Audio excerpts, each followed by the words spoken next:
Bertrand Tatsinda, analyste politique que les téléspectateurs d'Afrique Média aiment pour la pertinence de ses idées. Bonsoir et bienvenue.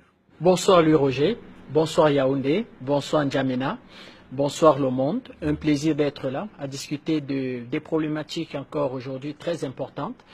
La première problématique, c'est il faudra réfléchir à l'idée que l'on veut se faire de notre continent. Est-ce qu'il va falloir continuer à rester soumis à l'Occident par simple manipulation? Le cas de la Libye est un cas patent.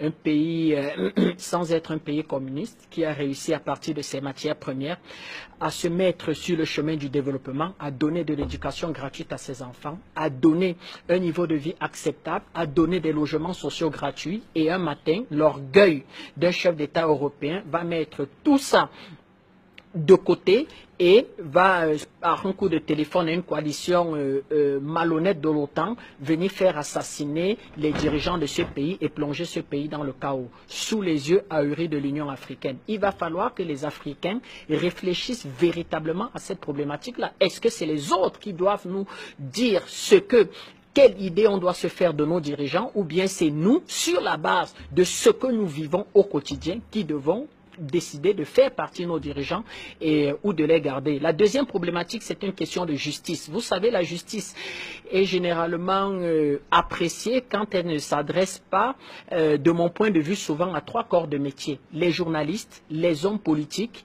et souvent les avocats. Et là, nous avons un cas patent de justice qui s'applique de façon pas tout à fait définitive sur un homme politique au Sénégal, et on entend random toutes les critiques. Le Sénégal nous a habitués à être un pays de droit, le Sénégal nous a habitués à être un pays entre guillemets de démocratie, de liberté d'expression. Nous serons très attentifs à ce procès où l'accusateur, bien entendu, devra présenter des preuves irréfutables, parce que la fin du procès du fils Wade a été un peu tiré par les cheveux, où une loi d'amnistie l'a plus ou moins remis en liberté sans que l'on aille véritablement dans le fond et qu'on nous présente les preuves de ces 460 milliards soi-disant détournés par ce garçon. Est-ce qu'au Sénégal, il y a des mains invisibles qui veulent salir, abattre certains candidats et ne pas les affronter lors des élections futures? On verra tout ça et ça sera intéressant avec l'idée avec